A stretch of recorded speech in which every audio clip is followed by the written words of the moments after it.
Jadi dia sampaikan bahwasanya kita jangan mengikuti Nabi Muhammad SAW karena dia bukan, si Ahmad Kece ini bilang Nabi Muhammad SAW ini bukanlah tugasnya menyelamatkan umat gitu, karena tidak ada di dalam ayat Al-Quran katanya menyampaikan seperti itu.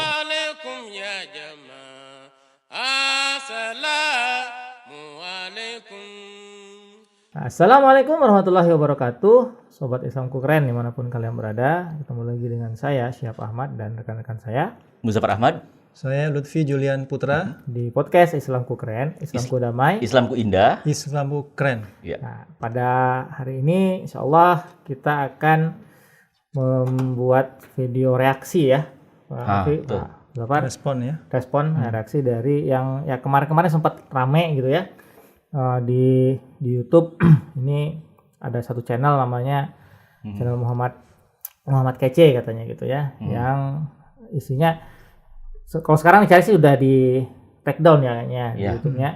Cuma ada kita dapat dari kanal berita yang lain ya, mengenai apa saja sih yang sebenarnya disampaikan gitu ya oleh Muhammad Kece ini, sehingga memantik kontroversi yang cukup besar lah di kalangan umat muslim gitu.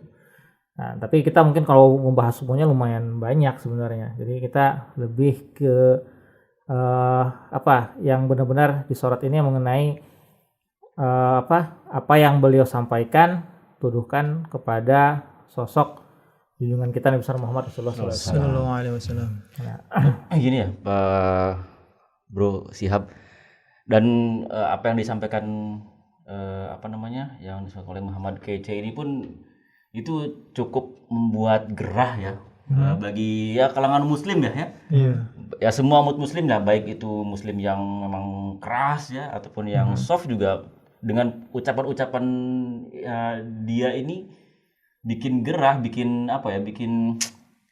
naik darah lah, rasanya itu pingin gimana gitu ya. Nah, nanti juga kita bahas kan bagaimana sih sikapnya kita sebagai seorang muslim kan. Tapi memang sih secara alami ya, siapapun ketika orang yang dicintainya diserang atau dalam artian dicaci, dimaki, apalagi tuduhan tidak berdasar, itu tentu akan membuat dia atau kita sakit hati.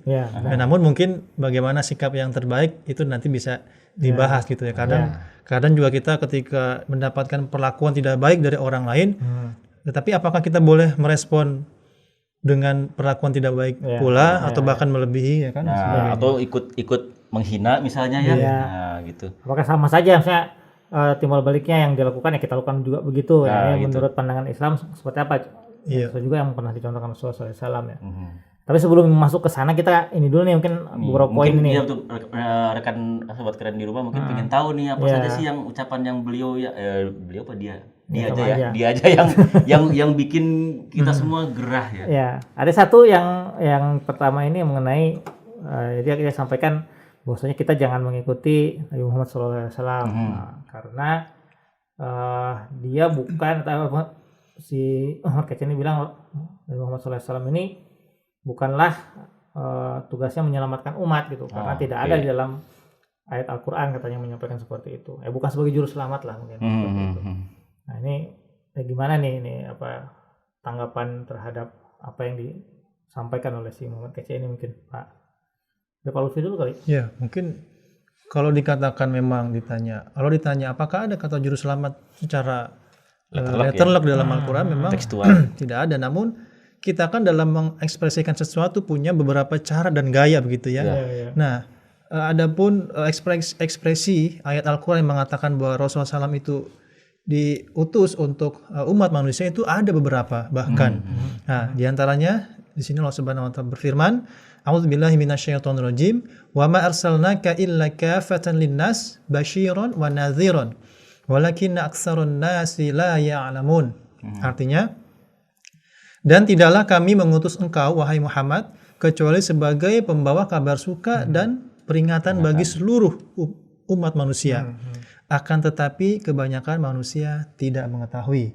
Nah, dari sini sebetulnya jelas ekspresi dari yang disampaikan ayat ini adalah menyatakan Nabi Muhammad SAW itu diutus untuk umat manusia. Ya, bukan hanya sosok Nabi Muhammadnya saja, ajarannya pun untuk seluruh umat manusia. Dengan seperti itu. Kemudian ada lagi ayatnya, Pak. Wa ma arsalnaka illa rahmatan lil alamin. Nah, tidaklah kami mengutus engkau wahai Muhammad kecuali sebagai rahmat bagi seluruh alam bahkan, ya. Bukan hanya manusia tapi alam. Semesta ya. Nah, ada lagi lebih jelas lagi, lebih direct lagi ini. Ya ayuhan nas, inni rasulullahi ilaikum jami'an. Ya wahai manusia, sesungguhnya aku adalah Rasul Allah yang diutus kepada kalian semua. Ya ayuhan nas, di sini ada kata manusia. Artinya Rasulullah itu memang diutus untuk umat manusia. Jadi sebenarnya kalau kita baca dalam Al-Qur'an ya, tentu saja baca Al-Qur'an itu bukan mencari-cari kelemahan dalam Al-Qur'an ya. Kadang-kadang ada orang membaca pengen cari-cari jeleknya aja gitu ya. Tapi sebenarnya kalau kita baca Al-Qur'an secara sepenuhnya, secara benar, kita akan menemukan hal seperti ini, bahwa dalam Al-Qur'an sudah jelas disebutkan Rasulullah SAW atau Nabi Muhammad SAW itu untuk seluruh alam, untuk semua umat manusia. Dengan kata lain, sebagai utusan Allah Subhanahu wa taala, Rasulullah SAW itu menyelamatkan seluruh umat manusia, gitu ya. Betul. Gitu jadinya. Ya, dan ini juga dikonfirmasi, diverifikasi langsung oleh Allah Subhanahu wa taala. Dalam sebuah diskusi disampaikan oleh Rasulullah SAW, laulaka ya Muhammad lama khalaqtul aflak. Disampaikan, jika bukan karena engkau wahai Muhammad, maka tidak akan aku ciptakan alam semesta ini. Bagaimana tingginya kemuliaan derajat yang dimiliki oleh Rasulullah Shallallahu Alaihi Wasallam, ya oleh Allah Subhanahu Wa Taala sendiri ini disampaikan ya, bahwa sudah pasti karena ketinggian kemuliaan beliau gitu ya, makanya pantas beliau disebut sebagai juga tadi Rasul bagi seluruh alam semesta ini. Gitu. Iya. Dan kalau dilihat dari sudut pandang para utusan Tuhan sebelum Nabi Muhammad SAW, itu baru setelah atau hanya kepada Rasulullah SAW saja itu tugas kenabiannya atau pengutusannya untuk seluruh umat manusia. Sedangkan sebelum Rasulullah SAW semua nabi-nabi untuk kaumnya. Ini istimewanya beliau. Iya. Ya contohnya seperti Nabi Isa ya. Nabi Isa dalam Al-Quran juga dijelaskan ya bahwa hanya untuk Rasulan ila Bani Israil. Hanya untuk Bani Israil. Bahkan dalam Injil sendiri ya, dalam Alkitab sendiri dijelaskan di dalam Matius pasal 15 ayat 24, di sana dijelaskan bahwa jawaban Yesus ketika ada yang datang kepada beliau, dan beliau mengatakan bahwa aku diutus hanya kepada domba-domba yang hilang dari Bani Israel. Itu udah jelas ya. Jadi Rasulullah SAW itu dari sejak awal tidak disebutkan untuk apakah untuk kaum Mekah dan lain sebagainya. Jadi dalam Al-Quran dijelaskan untuk seluruh alam gitu ya. Ya, kayak dari sini kita bisa melihat lah bahwa apa yang dituduhkan oleh Muhammad Kece sendiri sangat tidak mendasar sebenarnya. Mengatakan ya kalau dia mengatakan harus spesifik kata-kata juru selamat, berarti memang dia sendiri nggak memahami bagaimana cara Allah Ta'ala berkomunikasi juga kepada manusia gitu kan banyak sekali, apalagi kalau lebih mendalami kita akan mempelajari banyak sekali tamsilan, banyak penafsiran gitu ya dalam Al-Quran itu gitu. Artinya memang dia tidak punya kapasitas dalam memahami Al-Quran gitu ya. Dan kalau dilihat lagi ya di dalam Alkitab juga ada penjelasan dari Yesus sendiri mengenai bagaimana kerajaan Allah ya, kerajaan Allah. Kalau Yesus kan mengajarkan kepada umatnya mengenai kerajaan Allah.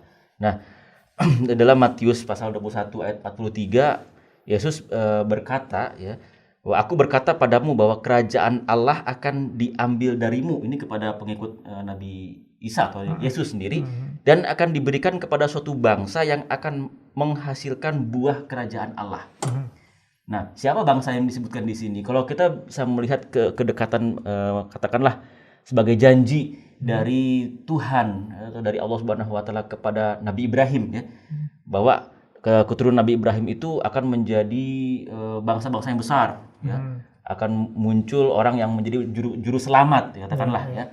dari keturunan Nabi Ibrahim ini kan ada dua, ada Bani Israel, yang kemudian ada nabi-nabi Bani Israel, kemudian juga ada ya termasuk ada Nabi Musa, ada Nabi Isa, dan lain sebagainya. Nah, dan yang satu lagi, dari keturunan Nabi Ibrahim itu ada yang disebutnya Bani Ismail.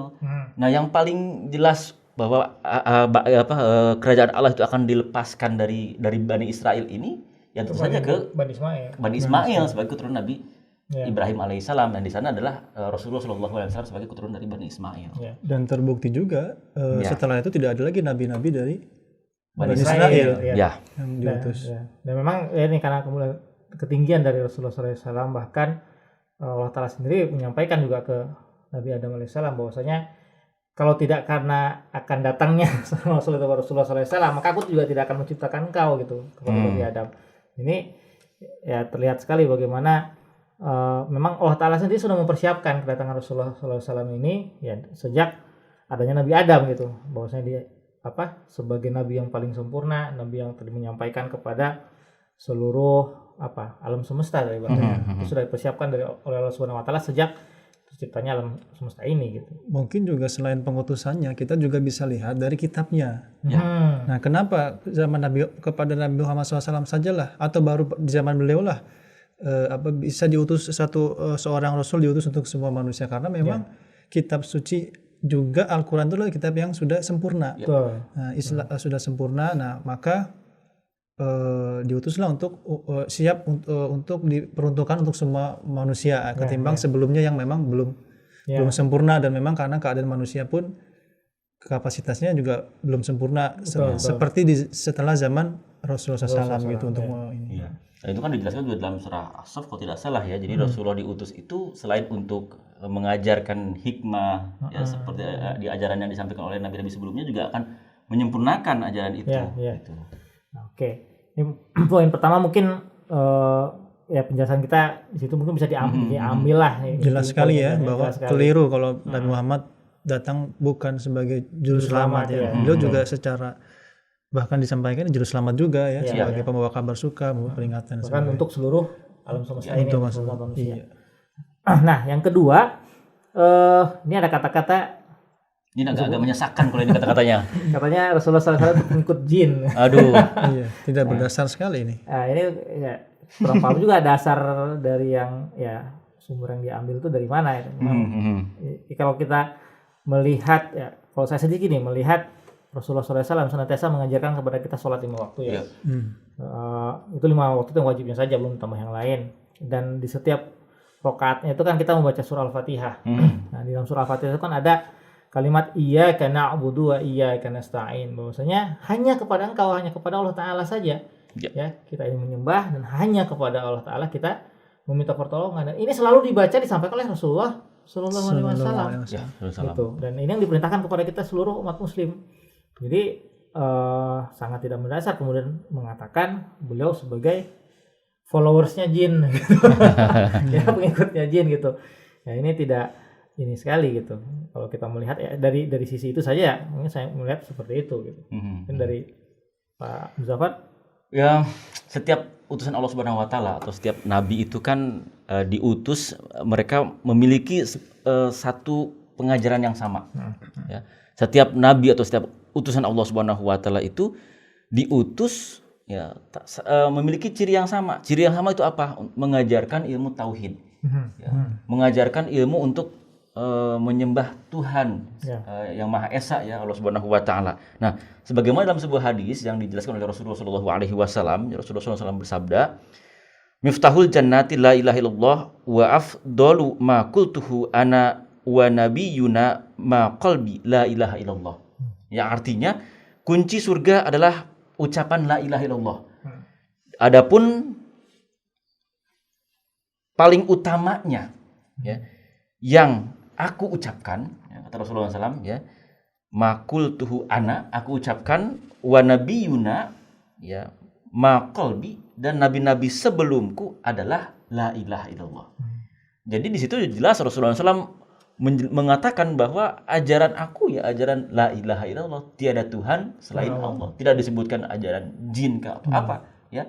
Ini sangat-sangat tidak mendasar sekali apa yang diucapkan oleh Muhammad kece ini. Ya memang juga kalau kita lihat kan syahadat saja kan seperti itu ya. Ya, Asyhadu an la ilaha illallah wa asyhadu anna Muhammadan abduhu wa rasuluh. Nabi Muhammad sebagai hambanya dan rasulnya, hamba pelayan Tuhan dan sebagainya, bukan jin gitu ya. Dan tidak bisa Pak, saya yakin tidak bisa dia membuktikan dari mana apa yang membuat Nabi Muhammad itu nauzubillah min zalik ya, menjadi pengikut jin. Pasti tidak akan bisa dia bisa buktikan gitu, hanya omongan yang dusta dan ngawur gitu ya, kalau ngawur yang seperti orang yang ngawur lah gitu. Kita pun bingung gimana meresponnya gitu, karena ini apa gitu ya. Iya, ya itu dia makanya ini yang membuat banyak umat muslim akhirnya terpancing gitu ya. Tapi kalau sekarang memang sudah ditindak ya, sudah ditindak oleh aparat. Tapi satu yang penting juga, kita bukan hanya melihat apa yang disampaikan oleh orang tersebut, tapi lebih ke bagaimana kita melihat sikap gitu ya.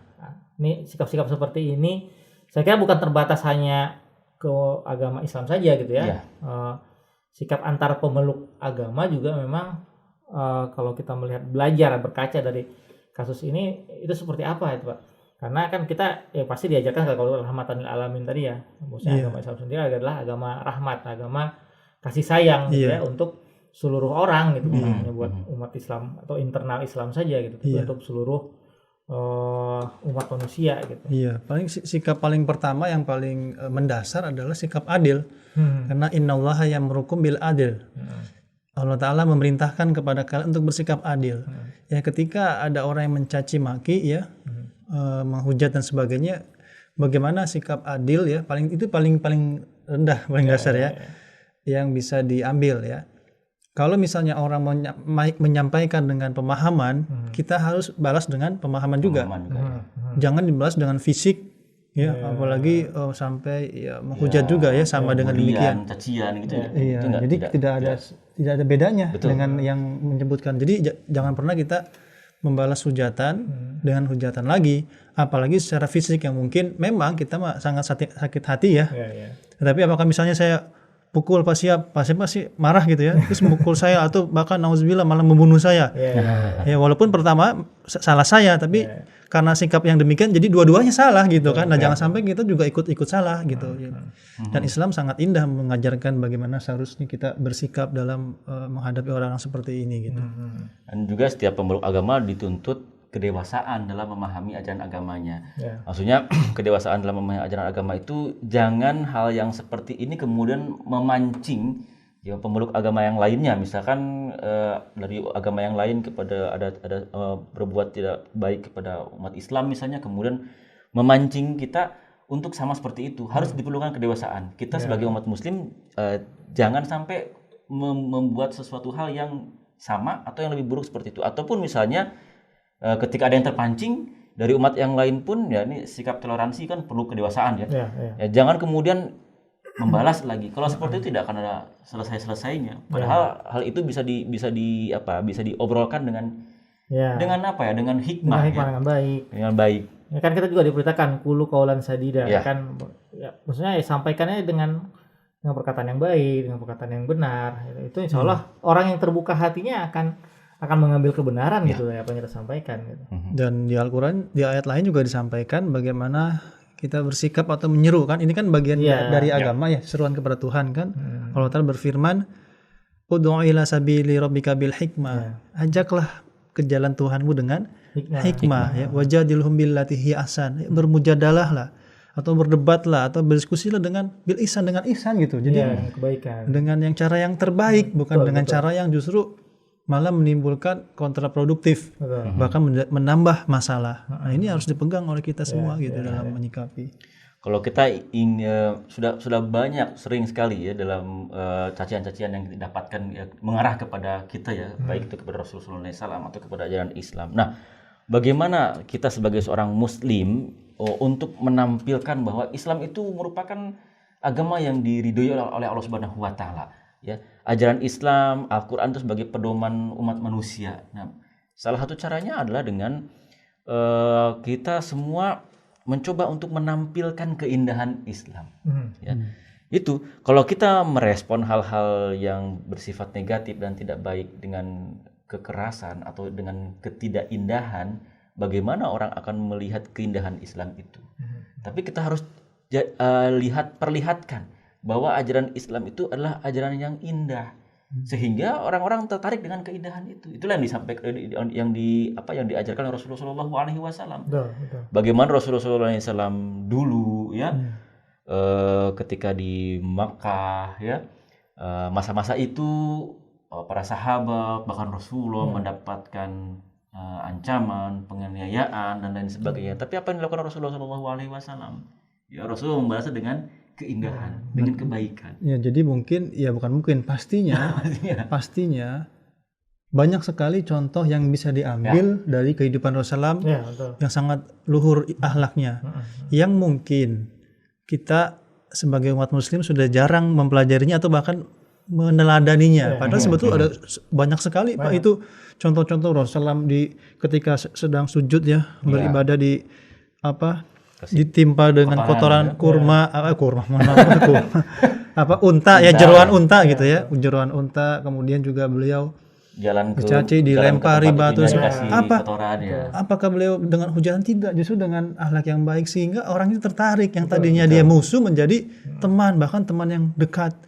Bahkan di dalam salah satu buku yang ditulis bahkan oleh bukan orang Islam, non Muslim ya, oleh Michael H. Hart itu kan, bahwa karena melihat bagaimana kehidupan Nabi ya dari sejarah dan sebagainya, beliau yang non Muslim menempatkan Nabi Muhammad SAW di yang pertama. Yang kedua adalah Isaac Newton, dan yang ketiga justru Nabi Isa alaihissalam gitu kan. Ya, ini yang mungkin bagi teman-teman kawan-kawan seagamanya agak keberatan. Kenapa engkau ini justru malah menempatkan Nabi Isa di ketiga, tapi Nabi Muhammad Nabi yang peringkat yang pertama? Karena sejarah jelas membuktikan bagaimana Nabi Muhammad SAW itu sangat luar biasa akhlaknya. Bahkan pengaruh akhlak beliau itu bukan hanya di umat muslim sendiri. Kalangan non muslim sendiri pada saat itu sangat memuji beliau kan. Bagaimana sebelum beliau mendakwakan diri sebagai nabi juga diberi kejulukan sebagai Al-Amin gitu ya. Kemudian kalau kita lihat kisah-kisah orang yang banyak masuk ke dalam agama Islam itu justru bukan karena kalah debat kemudian masuk Islam atau kalah perang karena kalah perang di riwayat-riwayat itu, tapi karena melihat contoh yang diberikan oleh Rasulullah, para sahabat ya pada saat itu. Ya, bagaimana kebaikan beliau, keluhuran akhlak beliau. Jadi tidak mungkin orang seperti ini adalah seorang pendusta. Nah, tidak mungkin orang seperti ini membawa ajaran yang menjerumuskan orang lain. Tidak mungkin juga orang yang seperti ini yang mengajarkan kebaikan dan sebagainya itu mengikuti jejak jin atau setan. Itu sangat-sangat tidak mungkin sekali. Nah, jadi ya ini bagaimana kita memberikan merespon gitu ya, merespon pada orang lain. Ya tetap cooling down ya, walaupun tadi ada cacian dan sebagainya. Kita melihat bagaimana Rasulullah sendiri bisa sangat sabar menghadapi orang-orang Quraisy yang mungkin omongannya jauh lebih menyakitkan dari apa yang kita dapatkan pada saat ini gitu ya. Dan inilah bagian dari kita merespon tuduhan yang tidak berdasar dari Muhammad Kece ini ya. Jadi dengan seperti inilah sehingga hikmahnya lagi tergali. Betul. Bagaimana indahnya Islam, bagaimana hebatnya luhurnya Rasulullah SAW. Sehingga tadinya rupanya Rasulullah sebegitu luhurnya ya gitu. Rupanya ada di Al-Quran yang menyatakan bahwa Nabi Muhammad itu diutus untuk semua umat manusia. Jadi kan ada hikmahnya itulah bagi orang beriman atau orang yang mutakib, bagaimanapun keadaannya sulit, mudah, lapang, itu selalu bisa dijadikan momen untuk menambah khazanah Islami atau kedekatan kepada Allah Subhanahu wa taala. Jadi mungkin ini pembahasan kita pada hari ini. Terakhir mungkin ada tips ya dari Pak Lutfi mengenai bagaimana kita nih menjaga. Sebenarnya sangat erat hubungan dengan toleransi ya. Jadi bukan dari saya, maksudnya dari sebuah kitab gitu ya yang ditulis. Boleh Pak. Itu yang sangat bagus ya, dari kitab Islam dan isu kontemporer ya. Jadi yang pertama supaya kita bisa menjaga kerukunan umat beragama, yang pertama adalah bahwa semua agama harus memiliki atau menjunjung tinggi prinsip la ikraha fiddin. Tidak ada paksaan dalam urusan agama. Orang Islam tidak bisa memaksa orang Kristen masuk Islam. Orang Kristen tidak bisa memaksa Islam masuk Kristen dan orang Buddha sebagainya. Jadi itu harus dipegang. Nah, prinsip la ikraha fiddin. Yang kedua adalah walaupun di antara pengikut agama ini tidak sepaham dengan agama lain, Islam dengan Kristen, Kristen dengan Buddha dan sebagainya, tapi jangan pernah mencaci, mengejek, menyerang pendiri agamanya. Jangan pernah umat Muslim menyerang pendiri agama Kristen Nabi Isa alaihissalam ya. Kemudian jangan pernah orang Kristen menyerang pendiri Islam, yakni Nabi Muhammad SAW. Dan seterusnya agama-agama yang para pendiri agama ya pada dasarnya adalah orang-orang suci ya. Jangan diserang begitu ya. Jangan dicaci, dimaki. Nah, kemudian juga jangan tadi membalas hujatan itu dengan secara fisik, tetapi dengan pemikiran, karena hujatan itu kan sebuah pemikiran. Ya, kita balas dengan pemikiran kembali yang lebih baik, yang jelas, yang benar, dan juga menyampaikan bahwa orang yang menyampaikan hujatan ini adalah orang yang tidak baik, ya, dan mereka bukanlah orang-orang yang bisa menjaga perdamaian, justru malah menciptakan kerusuhan. Dan jangan dicontoh, ini contoh negatif. Paling tidak seperti inilah beberapa tips supaya kita terjaga kerukunan di antara umat beragama seperti itu, Pak. Ya, mungkin ini yang bisa sekali kami sampaikan ya, kita bawa di kesempatan podcast kali ini. Mudah-mudahan sobat di rumah bisa mengambil poin-poinnya yang dapat kita sampaikan, dan ya semoga kerukunan umat beragama di Indonesia, yang negeri yang kita cintai ini tetap terjaga. Amin. Dan khusus bagi kita umat Muslim, semoga bisa jadi sumber perdamaian gitu ya di negara kita ini, bukan menjadi sumber masalah gitu. Sekiranya demikian dari saya, maka kami undur diri ya pada kesempatan kali ini. Saya Syihab Ahmad, saya Muzaffar Ahmad, saya Lutfi Julian Putra, pamit dari podcast Islamku Keren, Islamku Damai, Islamku Indah, Islamku Keren. Assalamualaikum warahmatullahi wabarakatuh. Assalamualaikum ya jamaah. Assalamualaikum.